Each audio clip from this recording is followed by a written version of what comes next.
चला तर मंडळी, आज आपण बनवूयात खूपच पौष्टिक असे डिंक लाडू। त्यासाठी मी इथे साहित्य घेतलेलं आहे।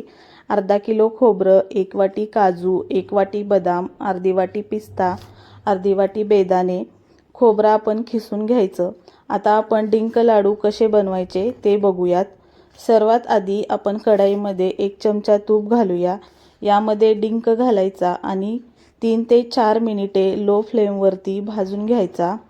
तो छान असा आतपर्यंत भाजला जातो, खाताना दाताला अजिबात चिटकत नाही। मग परत आपण 1 चमचा तूप घ्यायचं। आपले ड्रायफ्रूट्स तुम्ही बघू शकता, छान असे मी कट करून घेतलेले आहेत। तेही खरपूस रंगावरती भाजून घ्यायचे। परत कढईमध्ये 1 चमचा तूप घालायचं। यामध्ये आपण 1 चमचा खसखस, तीही छान अशी भाजून घ्यायची। 1 मिनिटभर ती लगेच भाजली जाते। खसखस लो फ्लेमवरती भाजायची, लगेच करपते। यामध्ये आपण आता खोबरं घालून तेही 3 ते 4 मिनिटं भाजून घ्यायचं।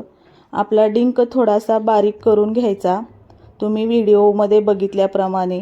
आता आपण कढईमध्ये 1 वाटी साखर घालायची आणि अर्धी वाटी पाणी, तेही 3 ते 4 मिनिटे उकळून घ्यायचं आणि अर्धा चमचा वेलची पूड घालायची। पाक आपण 1 किंवा 2 तार असा नाही करायचा।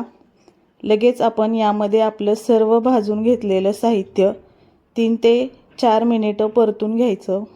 हे सर्व एका ताटामध्ये काढून घ्यायचं।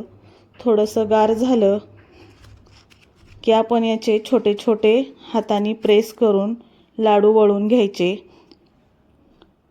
इथे आपले पौष्टिक असे डिंक लाडू तयार झालेले आहेत। तुम्हाला ही डिंक लाडूची रेसिपी आवडली असेल तर लाईक करा, कमेंट करा। चॅनलवर नवीन असाल तर सबस्क्राईब करा। चला तर पुन्हा भेटू।